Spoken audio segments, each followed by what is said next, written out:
All right, welcome. Today we're on the American Income Podcast. We have a very, very special guest here today. I'll let you introduce yourself Yep. and yeah, who am I here with today? My name's Kamran Farid. I run a family office, K Capital, Mhm, and started doing social media a couple of months ago, mhm. and I'm happy to be here. Yeah. Now the reason I want to bring Cameron on is because he's had a lot of success in business, but also now with this current situation, he's someone that was able to do very well with a successful business. We'll get into later and how to exit or sold his portion of it. But now I really want to go over today the importance of saving your money and also just making smart decisions, which he's been able to do very, very well. So, Cameron, I want to ask you. So, do you come from a lot of money? Like, how was your upbringing? I know you're Nah. Pakistan. So my parents came to America when I was 3 years old. Mhm, My dad worked three jobs. I took the public bus when we were young. My mom, I used to remember walking with her to get groceries like 5 to 6 miles. My mom was an absolute beast. I remember my dad, we would only have one car, so it had to be shared. At one point, my family struggled, and my brother had a moped, and he would take me on his moped to go to school or go places. It was literally saving money, and my brothers cut grass. I'm the youngest of six siblings. So we didn't grow up with a lot of money. And I think that's what built the character that I have today. yeah. Now, growing up in that environment, why did you want to even start your own business in the first place? Because, like, traditionally, in our Middle Eastern culture, we're supposed to go to college, become a doctor, become a lawyer. Why did you not go that route? I would say it's just entrepreneurship from my family. So my oldest brother, Tarek, he dropped out of high school to start a flower shop. He worked in a flower shop in middle school and in high school. And then in high school, he dropped out. But my dad got a loan for like, I think it was 20,000 to buy this local flower shop that was going out of business. Mhm. And he started that. And my brother, I tell you, is the leader in our family, and he took a flower shop and made it into a multi-million-dollar business. And all of our family, I grew up in a flower shop. I grew up running the register. I grew up during running the holidays. My family knows nothing but entrepreneurship. Wow. Now, tell us some more about this flower shop. What did it end up becoming? And did you do business with your brothers? Were you part Yeah, of it? so Tell I us about it. was active in the business. All my brothers were active, and my sister were active in the flower shop. It was something like our family grew up in it. We'd wake up in the morning, go there. I'd work after school and go there. The flower shop eventually turned into my brother started a technology company that sold technology to florists Mhm. that was point of sale systems. So he got into that. From there, the flower shop, we eventually closed the flower shop and he started edible arrangements, and I was one of the original partners in that. Wow. Now, how was it like starting at a company like that in the beginning, especially with a family member or brother? Like the arguments, all the tension. Mhm. How did you guys say, you know what? We're brothers, but we're gonna start this business together? I think in our culture, there's a hierarchy of the oldest brother. Mhm. So there's this respect. And I think my oldest brother, I don't only look at him as like my oldest brother, almost like a dad figure. So there was this hierarchy of what he said goes. Mhm. So I think that was made it successful. There wasn't much infighting in the family. Everyone knew their place. Everyone had I should say, their roles. Eventually, as money came, those things changed. Mhm. Everyone got older. But when we were younger, my brother said something, we all did it. I think he also respected everyone else's opinion, so we had a nice cohesive thing. And our family was we were very religious growing up, so we had this very cohesive family. And people used to always say, like, how do you guys stick together so well? And I think it was due to religion, and it was due to just coming from Pakistan and coming from this hierarchy of an older person and having respect for them. Now, do you feel like there's a lot of religions or cultures that they just don't know how to stick together and kind of want to control everything and Yep. not like be a partnership? No, I feel the American culture has changed that way, where if you go back to the 70s, 60s in America, the family stayed together, you lived together, you saved your money together, and then you each bought each other a home and you lived together. In America now, everything's turned to me, me, me. What am I getting? When am I moving out and getting my own rent? When am I? So this whole saving, like my family got ahead because our family, we literally pooled our money. If we Mhm. didn't pool our money as a family, we would never have gotten where we got. Even my brother's success is due, and our success is due to my family pooling money when we were young. Everyone took their paychecks and they put them together to get where we are. So I think that's something that we're losing as a culture in America. It's something that's very normal overseas and Mhm. very normal in, I would say, third world countries, but it's just not normal in America as much now. So you feel like an average American family or brothers, they don't know how to just take all their checks and put it together because they too selfish? Is that what you think it No, is? I don't think it's selfish. I think it's just American culture. Yeah. It's American culture of like, you go get your own apartment when you're 18, get your own place, take care of yourself. The parents are telling their kids to move out when they're 18, 19. this whole family structure we've lost where everyone wants to stay home, everyone wants to pool their money, and there's a family bond that goes into it. And I think religion is very important to it. We're Muslims, so we grew up in this religious family, and pooling our money was just normal. Yeah. And I talk to a lot of people nowadays, and they don't do that. Everyone Yeah. has their own pot, they have their own account, and trying to make it on your own is a lot harder than making it with a group of people. Now that's powerful. Now, yeah, it's funny because like Indians and Pakistanis, like everyone always knows the word, oh, you're a Patel, but and they laugh, but they don't know like it's a family name. We all put our money together. We all live together at one point. There's cultures where there'll be 8 brothers and they'll all get their own apartment, but then in our culture, we'll have one apartment. It might be 2 bedrooms, but the amount of money that we're able to save and now put into that one account to start that business, man, it's mind blowing. Because you could literally do so much more, but you're right about the American culture. They just simply don't know any better. That if you look at Patels, they're the largest owner of hotels in America.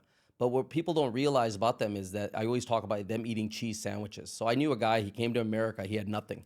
Him and his brothers would literally live in one apartment, 8 guys, with other roommates. They would share a bedroom. One guy's working, the other one's at the gas station, and they're working at gas stations. These guys would eat cheese sandwiches every day to save money and send money back home and then save their money. Within 2 years, they bought the gas station.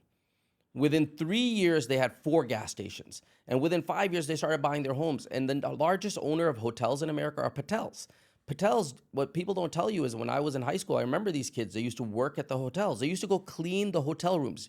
Name a kid nowadays that wants to go clean a hotel room. The family would live there in the hotel, clean the hotel. The whole family's working the hotel. But you see this in ethnic family. You ever go to a Chinese restaurant? There's a little Chinese kid running the register. Why don't we see more of that?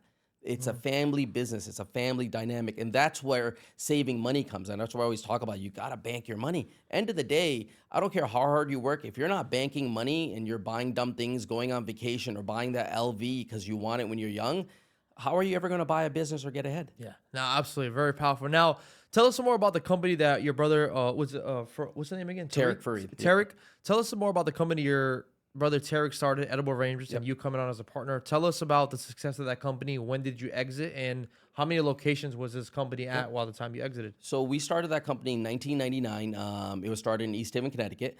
It was literally the size of this room, 500 square feet. We built the first counter ourselves. We laid the floors. I remember putting the VCT tiles down ourselves. We kind of did everything. My brother made the flyer for it. We bought a cooler and set it up. It was this tiny little place, and that's where the greatest businesses start. I was in college. I ended up going to college at nighttime and working there full time with him. But it was a 500 square foot little hole in the wall. And back then there was no internet, so we literally had flyers. We'd have to show people pictures of it. Nowadays, you tell someone Edible Arrangements, they know it's a fruit basket. Back then, you'd be like fruit in a basket that's cut up already. You kind of had to explain it, and no one understood it. Wow. And how many locations were you guys able to grow that to before you exited? We opened in 1,000 stores in 10 years. Wow. So which was amazing. In 99, I think we started franchising in 01. So what we were able to move and open stores quickly. I exited in 2014. I ended up leaving the company. I was bought out in 2016. My brother owns the whole thing. I think at one point they were up to 1,500 stores and worldwide, so locations everywhere. I'm not sure exactly where it stands now, but he runs the whole thing. And my brother is a serial entrepreneur. I know he has a couple more concepts he started too. Now, tell us about those years while you were in the company. How did you guys scale to that many locations, and what was the process like, and what was the sense of urgency you guys had? There was, I honestly, we learned as we went. So as our first store, I remember opening our second location in Norwalk, Connecticut. We weren't franchising yet. I used to commute an hour and a half there, an hour and a half back, and I did that for like a year and a half, and we didn't have the sales. We weren't like killing it from day one. The hardest thing we had to overcome was bringing a new product to the market and introducing it to the public and them understanding what it is. But the beauty of our product was once that you bought it, you ended up buying it again and you told 10 people about it. So this word of mouth is what really helped us take off. And our first franchisee wasn't because we sat there and me and my brother were like, oh, we got to start franchising. It was some guy knocked on our door. He was like literally lived in Boston and he's like, hey, can I open one of these?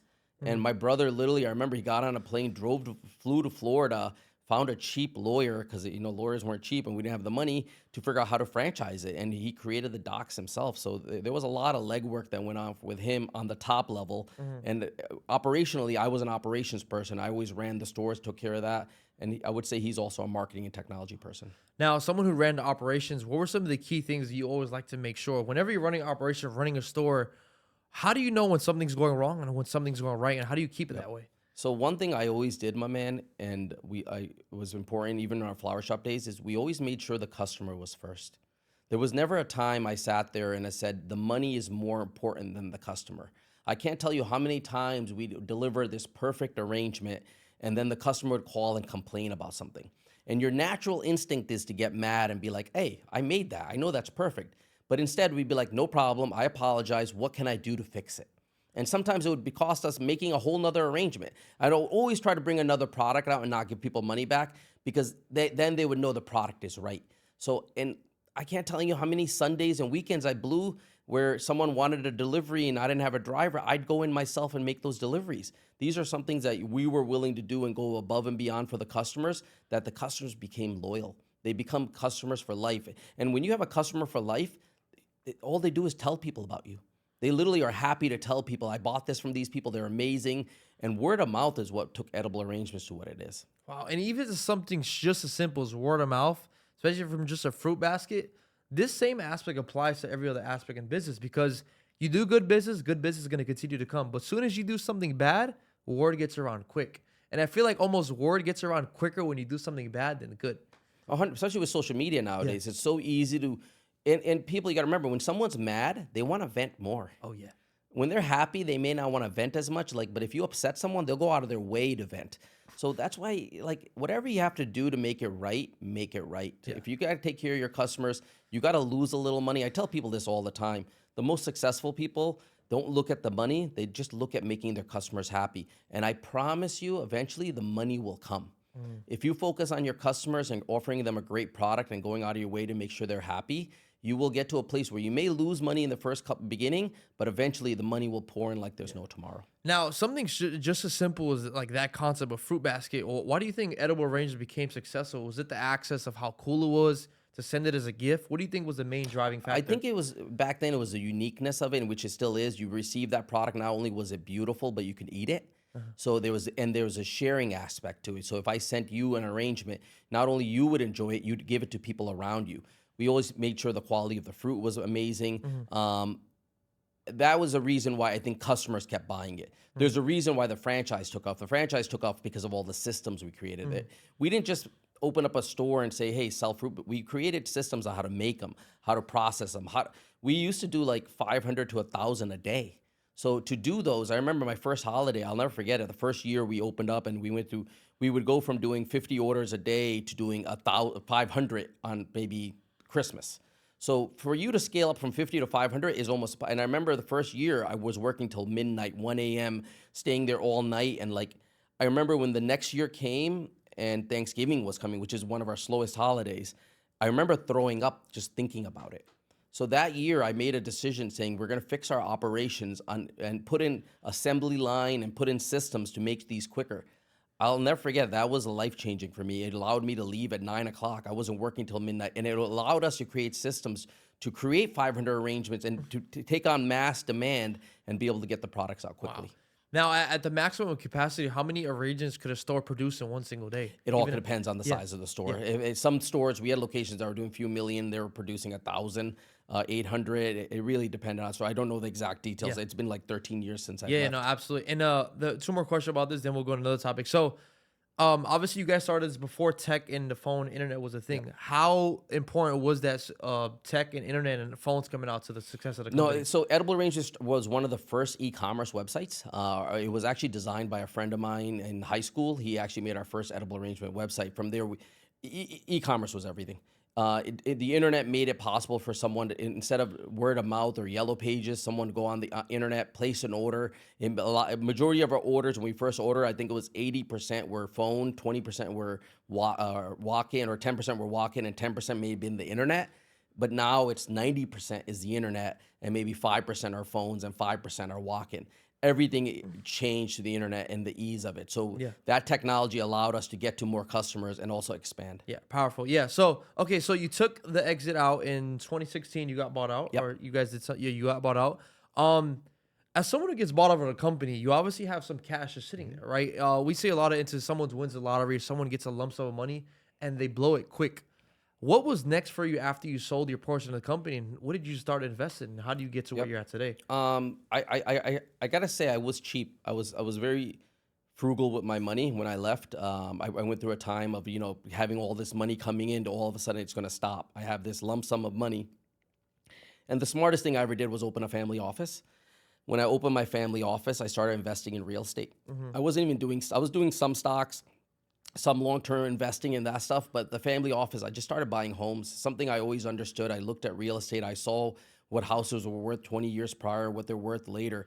And I started buying, I owned some commercial and I started buying residential. It wasn't until 2018 that I went hard. In 2018, 2019, I bought over 200 homes in the Orlando market. That's when I really upped my real estate portfolio. But at the same time, I was invested long-term in the stock market and other private equity. And I just, as much as I want to say I was intelligent, I think I was blessed too. I was lucky. I was put in the right place. I did the right things, and I had some great people around me giving me good advice. Wow. Now, why are you so heavy on real estate specifically? Why is that your like bread and butter? Why do you Yep. love real estate so much? I love real estate because number one, I get monthly cash flow. So it's not only am I making long-term appreciation on the property or the property values are going up, I'm also receiving a monthly check. So say I'm making, I would buy properties making only 5%, and everything I bought was cash. I know a lot of people talk about leverage. I had all this cash available. I went to town on, I used all my cash, went to buy anything. Of course, I bought a Ferrari. I had one or two cars. I bought a house on the water, but everything I bought, I went up in value. And I realized real estate always goes up in value. I bought a house. I'll never forget. I bought a house in Connecticut on the water. It was my second home. I paid like close to two for it. I sold it for more than 4.5. So like the value of real estate, I just saw the appreciation in it. And I also just looked at what my dad bought I remember our dad bought our first house for, and I remember looking at it and saying, whoa, this house doubled in 10 years or 15 years. So what is going to keep happening? And that's exactly what happened in 2020. So I was smart. When I got in 2018 and started buying all these homes, I did it right before there was another jump in real estate values. Wow. Now, so you've seen real estate just go up, and you think that's the safest asset to buy? So the nice thing about real estate is, so you can buy stocks. Stocks are a great asset to buy. You could buy the S&P 500. The problem with stocks is you go hit one button and you can sell them. So you're having a bad week or a bad month, and you have all this stocks, and you're like, damn, I got to get out of this. I don't want to sell it. And you could go hit a couple buttons and sell it. To sell a house takes maybe a month. To sell a commercial building property takes some time. So that's why I feel real estate is important, because it actually is a security blanket from you being emotional and selling it easily. So it makes you hold on to it. Yeah. And that's the other thing I did with it. I'll be honest with you, there's some stocks, I wish I never sold them. If I didn't sell those stocks, I'd be like filthy or richer. But I sold them because I got emotional. One thing I never sold was my real estate. Wow. I always held on to my real estate, because for selling it, even when the market is down, try to go sell a real estate property. No one's buying. But go sell your stock. 2 buttons, boom, sold. But real estate doesn't sell. So there's a not only an emotional thing there's a security there where it makes you hold on to it even during the downturns.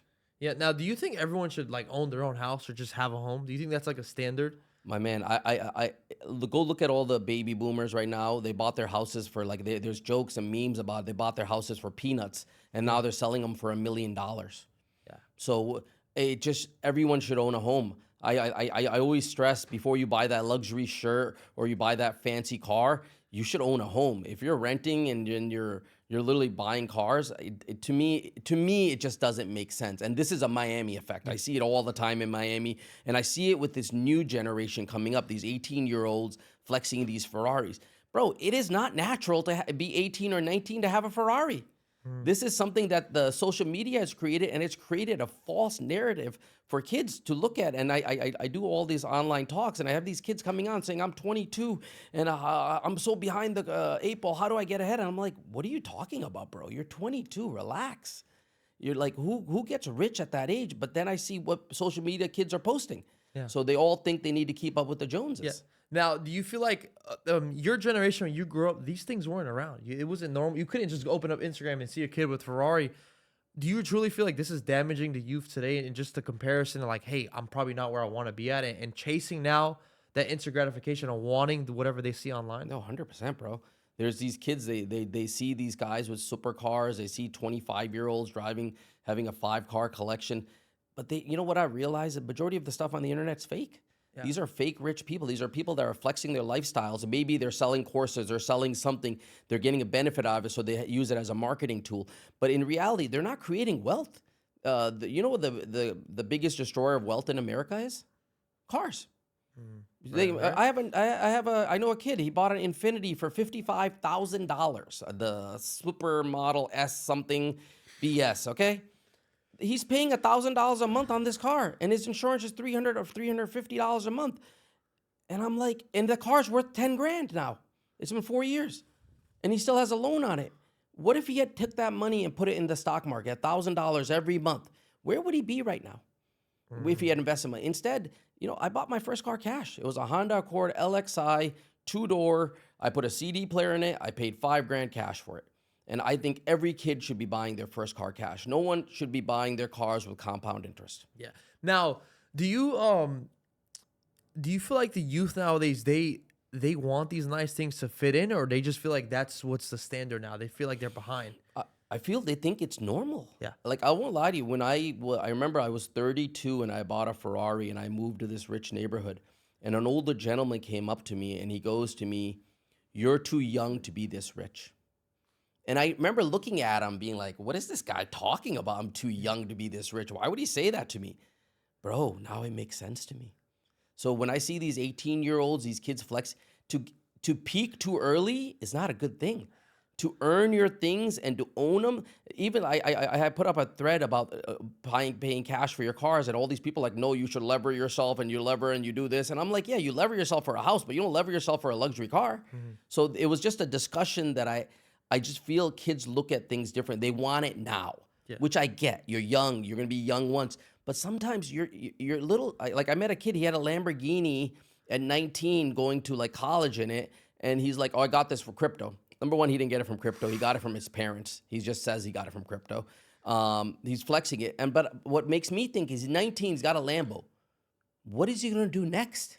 You get what I'm saying? He's peaking. It's like being the most popular kid in high school. Once you're the most popular kid in high school and you go to college and you're nobody, your life is going to be messed up because you're no longer important. So that's the same thing with these car thing. Peaking too early, there's no. I just feel it's normal now, and these kids are depressed because they're like, why don't I have this? And that's why these course sellers are coming out. All these people that are selling you this false dream that these kids think they can make quick money. Bro, I have this line: fast money in is fast money out. Yeah. You got to make slow money and make it over a long term, because that money is creating true wealth. Otherwise, it's just going to disappear. Now, I'm safe to say you didn't see course sellers when you were growing up. So what do you think of all these people that are selling courses, but more specifically flexing a lifestyle car just to lure people in that don't know any better to think you're successful? I don't think there's anything wrong with being an educator. If you're saying you're a course seller and that's what you're selling, that's fine. But if you're saying, hey, look at my lifestyle and you can get this lifestyle by buying my course, then you're running a con at the end of the day. End of the day, the biggest course seller out there are colleges. Colleges are course sellers too, but at least you're getting accredited, you're getting a degree, you're getting something you can go get a job. With a course, you're not getting that. And some of these course sellers, I know, I hear these stories, guys making $500,000 a month on selling courses. One guy I talked to, he was making $100,000 a month just selling courses. So the numbers are crazy. And so I see why the course sellers do it. I just don't understand why the kids are buying it. And they're buying it because they're seeing the luxury lifestyle. They want, bro, everything is a con. The kids want the money quick. The course sellers want to make money quick. Everyone is trying to figure out how to skip the line, so they're willing to pay that silly money to get that line skip. But they're realizing the success rate is very low. If the success rate was high, you'd see a lot more millionaires out there. Now, do you feel like there's a lot of lying going around with these course sellers saying that they make the money they do, but in reality, it's just the course sales that are coming in? So I've talked to a lot of people that are selling courses. The ones that say they just sell courses and that's their lifestyle, I kind of respect them more than the ones that say, hey, listen, course selling is something I do for fun, but my main money is Amazon or my main money is Section 8. But they never, I'll be honest with you, I know a lot of rich people. I know a lot of rich people that do rental properties, that do Amazon, that sell at all these places. None of them sell courses. So why, if you were so successful making money on Amazon, so successful making money on Section 8, or so successful making money on any avenue or business that you have, you would never think about selling courses. Like me and my brother started Edible Arrangements. Not one time did we ever sit down and say, damn, we should sell a course on franchising. We were making so much money and growing and so busy with our current concept. That was the last thing we thought of. So that's why I feel these guys are selling a lie. If you're selling so much products online and you're doing so good, you would not be thinking about selling a course. There's just too much money in course selling.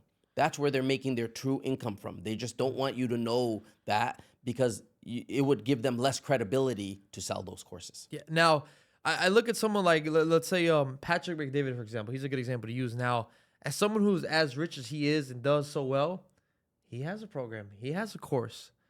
What do you say to someone like that? Like, Bro, I honestly, I think there's so much money in it. That's why he does it, but it blows my mind. Yeah. I know a lot of billionaires. I know a lot of guys worth a couple $100 million.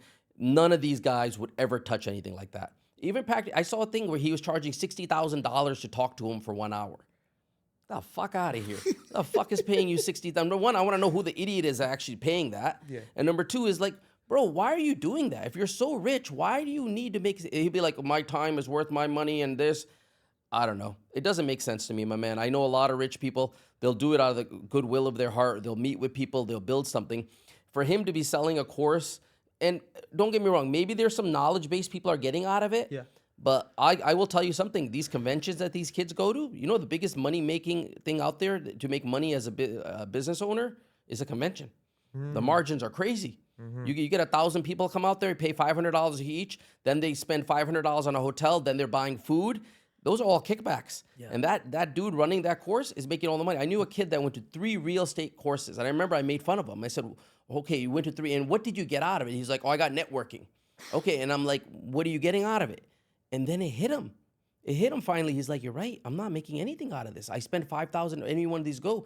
It's a feel good for him, but it's not leading to any business. Someone who does this too, Grant Cardone. You know, he's I think that I don't know him, but I'm pretty sure that 10x business, those conferences are a big portion of the money he has making. And even someone that big, it's like, hey, I have all these assets, all these real estate, come learn from me. But the people that come in, like this gentleman, it's almost like, oh, transaction. They're just dollar signs coming in, and they just keep doing it over and over. My man, course selling, there's too much money in it. I'm realizing this because I talked to a closer and she was telling me the numbers that these guys make and how they're closing. I just feel that it's the latest scam. There's so much money to be made by Grant Cardone. He's making so much. He's never stopping. And that's his bread and butter. All the other stuff is not his bread and butter. I know a guy in Connecticut. He's one of the largest apartment owners in America, okay? The largest. Yeah. Why doesn't he sell courses? Yeah. He doesn't even think about it. So that's where I'm at, where I think a lot of these guys say they do these other businesses, but there's so much money being made on courses. That's what their focus is. Now, to your argument, right? If I do so well in Section 8, I have hundreds of let's say I have 1,000 Section 8 houses, but I say, hey, Cameron, people are DMing me asking me info. I have to charge them. Why can't they just give this information for free? My man, let me ask you, if you have a secret sauce, why would you go give people your secret sauce?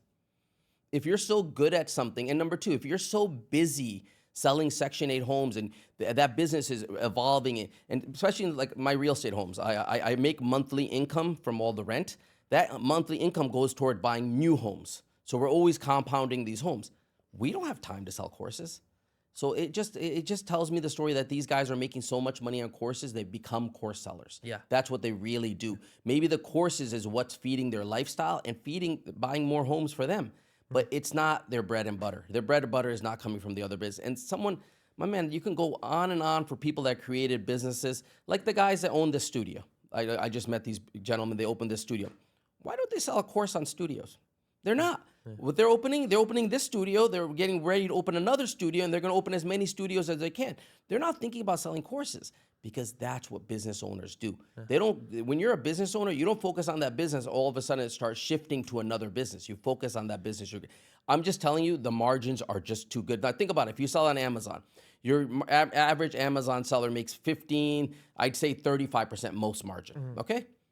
What is your margin on a course? 90%? And what is your overhead and risk? Zero. Once they pay, they're in. With Amazon, if that product doesn't sell, you lost all that money. Yeah. Now with a course, I just made 90% margin, and I put the kid in front of an online course and maybe do a couple phone calls with them, and I made $5,000 and with no overhead. Yeah. So the margins and the money's too good. But I just feel, for me, I've looked at it. I won't lie to you. At one point, I was like, man, why don't I mentor people? There's a model here, bro. I wouldn't be able to sleep at night. Yeah. I wouldn't be able to sleep at night. Now, and it's funny because I'm friends with a lot of people, and I've seen everything. I've seen people make 10K a month or don't even have an Amazon. I've seen someone with doesn't even have an Amazon store in their name, and they're making over $100,000 a month. And I'm just like, damn. On Amazon? Yeah, on an Amazon course on how to start an Amazon affiliate. Yeah, on a course, yeah. And I'm like, wait. So who's teaching in the group? Oh, I pay these people to teach in the group that actually have a store. I'm like, you don't even deal. I'm just a face. Yeah. And I'm like, wow. But mentorship's different, right? So if I say, Cameron, I want to give you $100,000 just to be your friend, and I want you to just at least guide me on how to buy real estate, and it's not a course, it's just us being friends. Do you think that's a little different? Because I know for someone like Patrick David or they're different people. I know people that like Tony Robbins, he has like a $250,000 thing where you could just be his friend. Can you tell me someone that was someone's friend and became rich? Can you tell me someone that read a book and became rich? But I will tell you, people that start businesses that start off in a garage or their bedroom and became very rich because they just did it. Perfect. So I just look at this whole model of thinking, just because I take this course, did you know anyone that went to college and got rich because they went to college? Same thing. Either you're gonna get rich and you're gonna work hard and you're gonna do something, or you're not. So by taking this course or having me as your mentor, bro, I could be your mentor all day. If you ain't getting out of bed, who cares?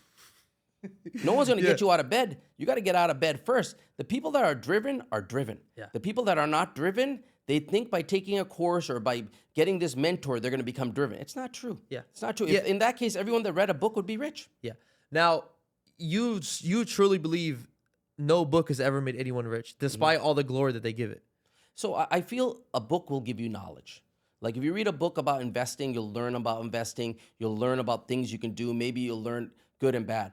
But action is everything. That book's not going to make you do action. It's not going to make you start that business. That course you're taking may or may not be successful at Amazon, but there's no guarantees. Same thing with the book, my man. The biggest thing I have with books is like, no book is going to make you rich. Name a person that got successful off a book. I'll name authors that got rich off of a book, wrote the books. But name a person that like read a book and became rich because of a book. I know a lot of rich people. I don't know one that's ever told me it was because of this book I am where I am. There is books that will give you knowledge on how to invest and things you can do, and you can use that knowledge, but you still got to implement it. Yeah. Now, what goes through your mind when you open up Instagram and you see like a 25-year-old with the Bugatti, but then you go to his page, you're just like, oh, he has a course. What just goes through your mind when you see that? My man, scam. That's the only thing goes. So nowadays, I just, when I see these kids with courses and I see them with their car collections, and the minute I talk to them and I'm like, okay, do you own these cars cash? And they're like, no, I own all these cars and I don't own them cash. Then I'm like, do you own your house? No, I don't own my house. They're just levered. They're literally taking on debt for a depreciating asset. I get if they buy the right car. They buy the 918. They buy a special car and that car might go up in value, but there's still no guarantees. You want to be buying assets. That's why, I'm a big, if you're going to buy a luxury car, you got to buy it cash. Yeah. Now, for someone that's young, that's watching this, right? If they want to listen to your advice, let's say a 20-year-old, they'll say they're making about $10,000 a month. Let's say they have a tech job or something. How do they invest their money? What were some things you would buy right now? They instead of buying watches, cars, what do they buy? A house? Do they invest their money in stocks? I'll be honest, cars and watches are not the worst. At least they're assets that can sell. You just got to buy the right ones. So when it comes to watches and cars, so that's important. But bro, you got to do what the rich do. What do the rich do? They buy assets. They buy stocks. They buy the S&P 500, buy the index. You could buy, like buying stocks that are hot and everyone's talking about. That's not what you buy. You buy boring things. You buy a house. You buy something you can rent and make money on. It's all the things that are not glamorous that are making the real money. Now, to your point, though, in our generation, people don't have patience. So they'll buy these boring stocks. They're like, man, This only went up 4% in a year. I'm selling this. Why are people so impatient nowadays, in your opinion? Bro, because of social media, everyone wants to get rich quick. And it's not even, back in my time too, my man, everyone wants to get rich quick. So why does everyone play the lottery? Even though they know they're not going to win. You got a better chance of getting hit by lightning than you'd have winning. Why do you play the lottery? Why do people gamble? Why do people go to casinos when they know the casinos win at the end of the day? Unless you're a lucky person, majority of times casinos are not good looking and pretty and so big because they lose money. It's because they make money. So why do people? It's just human nature. People want to get rich quick. They want a shortcut. And that's what they want. And number two, they're not willing to put the work in. Like, bro, to start a business and even do what you do and make all these videos and do this is work. You got to be willing to put the work in. If you're not willing to put the work in, fast money in is fast money out. Yeah. But if you make your money slowly and you keep banking it and you do things that aren't fun, you're going to become wealthy. And this whole thing of being rich when you're 20 needs to stop. This is not natural. People weren't rich back in the day. Even nowadays, they're not. The true wealth takes time. Takes times and years. That's why I tell kids, when you're in your 20s, you got $10,000, start buying the S&P 500. Start buying stocks. Do what the rich do. When the market's down, buy more. But buy it every week. Buy it consistently. Even if it's up or down, keep buying. Because I promise you, when you're 40 years old, you're going to look back and thank this brown man for telling you this. You're going to be like, damn, I got $1 million in my account sitting there now. But they just want to enjoy it now. That's the issue we have. Everyone wants that Louis Vuitton shirt now. Yeah. And they'll go spend $2,000 for a shirt that costs someone $30 to make. I honestly, bro, if you wear a big logo, I'm going to laugh at you. I laugh at people that wear logos. And I did it. I went through my stage where I wore logos. I'm at a point where we need to like kill this high luxury dumb logos that you're paying $600 for a t-shirt with someone's logo on it that paid $5 to make it, but is selling you for $600. And your flex is a logo. Now, then why is Louis Vuitton and Dior and Gucci, why are these brands so successful? Is it the people that are feeding into it that's the problem? And they just bro. Every rap video, every music video, everything that the marketing is teaching us, you need this, bro. The thing that breaks my heart, I go to Neiman Marcus and I go there and I see the brothers come in and they're literally they sell product or they're selling stuff and they're coming with cash. And they're buying $1,000 shoes. And they're buying the Balenciaga shoes. And they're buying the Louis Vuitton thing. And they're buying all this crap. And I look at them and I feel bad for them. I'm like, this stuff you're buying is worthless. It's worthless. It's literally going to be worth nothing. But you're getting immediate gratification and trying to flex people when you don't even own your house. You don't even own your car. It's literally all this marketing is teaching poor people to stay poor. That's all the goal is. The goal is how can we keep poor people poor? Sell them dumb things that are flex on the street or flex to their friends, but it's not real wealth. When was the last time you saw a really wealthy person wearing a Louis Vuitton big logo? No. Have you ever looked at high fashion? If you go to Louis Vuitton and look at their most fashionable, most expensive things, they have no logos. Yeah. You know what's funny is there's a store called Loro Piana. Like, I've seen rich people wear that brand a lot, and I'm like, man, like, no logos. Why are you spending $3,000 on a shirt, but no one knows what that shirt is? But it's a brand. If you know, you know. It's good quality.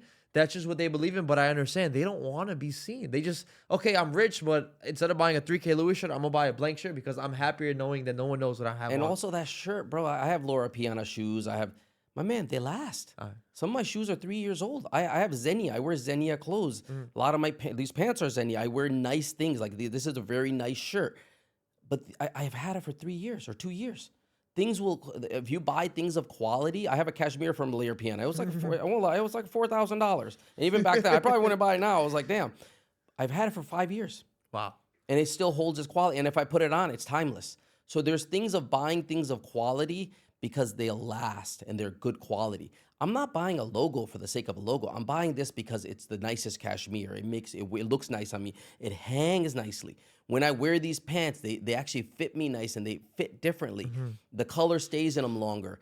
I just feel that's that. But at the end of the day, I always tell people you could wear these high fashion items. If you're overweight, who cares? Like, go focus on your body first before you wear the logos. Yeah. Now, tell us about, now that you brought that up, health. How important has health been in your life, and have you always been on top of it? Bro, I was the worst. That's one thing people always ask me if I can go back and change one thing, and I would tell you is my health. I was a chubby kid my whole life. I had leukemia as a child, so once I had leukemia, I became chubby. I lost it when I was in high school, but then started hanging out with some bigger friends and I gained it back. It's something I struggled my whole life. It wasn't until like I think 4 years or 5 years ago where I really took the weight off. Mm. And I will tell you, when you're young, you can be unhealthy and it's fine, but you will pay for it in your 40s. You'll pay for it in your 50s. That's when you're going to pay for it with health. Yeah. Because I always tell people, name a 300-pound person that's 70, 400-pound person that's 70. Yeah. There is none. Yeah. There is none. So that's why I'm trying to tell people, like, end of the day, health should be the biggest flex. Taking care of your body and being healthy, that is a flex. And go to Marshall's, go buy yourself a $10, $20 shirt and take it to a tailor, spend $5, let them tailor it to your body. Yeah. That is a flex. So even if you're a poor man, if you're in good shape, at least you have something for Oh, yourself. 100%, my man. Health is wealth. 100% health is wealth. Yeah. Like, I know a guy that's a billionaire. My man, he's suffering right now because he was overweight his whole life. And he tells me this all the time. He's like, I need to fix my health, but he's still big. He just can't lose the weight. So he struggles with it, but he's not going to, he probably won't see his 70s. Wow. Probably won't see his late 60s for sure. Because when you're that overweight, you're going to pay, you're like I said, you could carry it in your 20s, probably in your 30s, but once you start hitting your 40s, 50s, and 60s, you're going to pay for that being overweight. And it's crazy because like literally, even if someone is a billionaire, there's no amount of money that can buy your health back. It's just impossible. Bro, yeah, it doesn't matter. That's what I'm trying to say. Health is, end of the day, you want to live as long as you can, and you want to live as healthy as you can. And then you want to wake up every morning and feeling refreshed. Have a routine, work out every day. Even me, I go through my cycles of working out and not working out. So I'm trying to change that so I stay focused. Yeah, and then back to our topic. So about the delayed gratification. Do you and actually working, actually putting in real work? Do you feel like my generation or your generation works harder? Just curious. I don't want to sit here and say anyone works harder or works less hard. I feel that's a question. Everyone's going to say, of course, our generation worked harder. I don't know, bro. A lot of these young kids work their asses off, I see. Like, even me doing social media, it's not easy. This is a lot of work. Like, people sit there and say, oh, you just do social media. No, there's a lot of interviewing. There's a lot of call. There's a lot of editing. There's like, bro, I get 200 messages a day. I got to sit there and answer some of them. So nothing comes easy. So I don't want to say any generation worked hard. Did some generations have it harder than certain generations? Yeah, nowadays you can make money online. There was no making money online when I was growing up. So there's new avenues to make money that they didn't have back then. Do you feel like there's less excuses to not be good financially nowadays with all the Oh, tools we 100%. Yeah. No, when I was younger, you couldn't trade stocks on your own. You had to call in somewhere, buy the stocks. You had to have an account, then have a trader. Bro, now on my phone, I just trade stocks right on my phone. So the access to money and making money nowadays is way easier than it's ever been. Now, access is easier, but it's also easier to lose money as well with gambling and stuff. Yeah. Oh, yeah. Now, online gambling's got huge. We didn't have online. So all this degenerate stuff is being pushed hard nowadays. Yeah. Like, they've legalized weed. So weed is now being legalized everywhere. Why are we pushing degenerate stuff? We're legalizing gambling. There was no gambling. You had to have a bookie back in the day. Now you can just go on an app. Every mother, so I have season tickets for NBA games. Everyone around me is gambling. Bro, everyone at the game is gambling now. Everyone's on the app, on the Hard Rock app, and they're gambling. So like the access to all this degenerate stuff is being pushed on kids. So I feel kids have a lot more distractions now. Wow. So yeah, and it's funny because I watch a commercial. You'll see Kevin Hart. You see all these influential people you know. Hey, download Hard Rock Bet. Download ESPN Bet. So it's you have to just distract all this noise. I think. Yeah. My man, it comes back to the same thing. The kids want to make money quick. Everyone's got a parlay. They're trying to make that big bet. They just don't realize that one parlay they hit, they lost 50 of them to hit that one. And otherwise, the gambling houses wouldn't be this rich. Yeah. So, and I'm just at a part where, as a government, we should be protecting our kids. As much as we shouldn't be promoting gambling. We shouldn't be not normalizing smoking weed. We should not be normalizing alcoholism. And then we shouldn't be pushing gambling on kids. Every single app, third ad I see from Steak and all these places, they're promoting gambling on kids. Yeah. This needs to stop. Yeah. Like literally, we're going to become Africa. We're going to become England. You go to England, there's a casino on every corner. And people are literally losing their livelihoods at these casinos. Why are we pushing this stuff on our people? Why is the government not protecting us? And it's funny because like the biggest rapper in the world, Drake, but he's gambling on a website, Stakeway, and it just goes to show you he's getting paid off. And I thought someone like him would do well enough to not have to. For example, it's like him selling. He doesn't Porsches. need the money, so he does it because they throw so much money at it, and he's like, why not?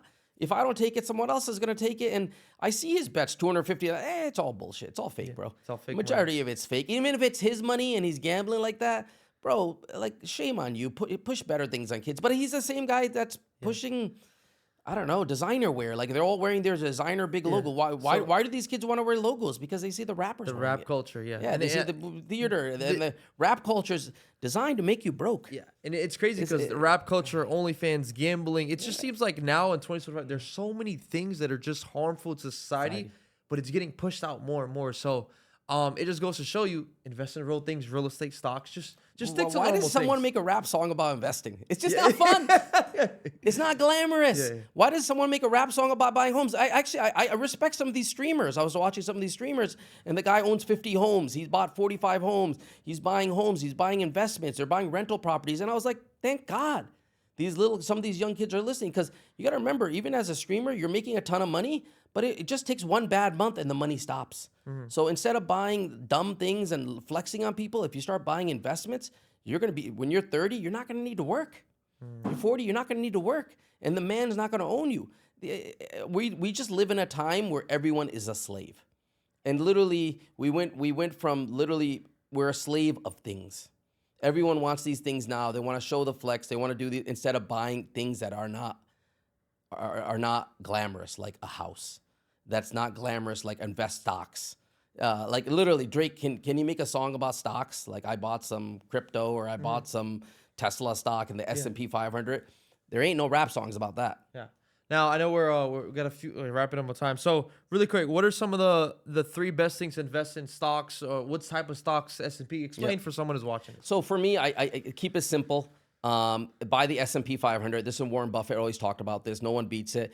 That should be your staple and your bread and butter. S&P 500 index. I'm a big buyer of gold right now. I buy commodities. It's a hedge against inflation. You can buy an ETF. You don't need to buy real gold. You can buy ETFs on that, which is a stock that's traded. And then buy some single stocks. You know, one thing I've always done, I always talk to my kids. And I have kids in middle school and high school, and I'm like, what's popular in school right now? Where are you buying clothes? My daughters are like, we love Aritzia. We love Aritzia. And I was shopping there all the time. I went and bought Aritzia stock. And when my kids were younger, I saw that they were always using Snapchat. So I bought a ton of Snapchat. Even Chipotle. I made a ton of money on Chipotle. And Tesla was something I believed in. And I still do. Elon just made a bet that it's going to go up 10 times, right? Buy Tesla and leave it alone. Give it 10 years. Elon has not missed any of his bets so far. Go look at Elon's track record. He hasn't missed one. So if he's making this bet, put your money in this bet and leave it alone. And he's saying the stock's going to go up 10 times. Wow. Very powerful. Now, one more thing. As someone who's, how old are you, by the way? I'm 47, but I identify as 29. Now, if someone who's 47, give us one advice you want to share to someone that's 21 years old right now that sees all these gambling, this betting, all these bad things. What's some advice you want to share to them right now? I would tell you, go do the boring things.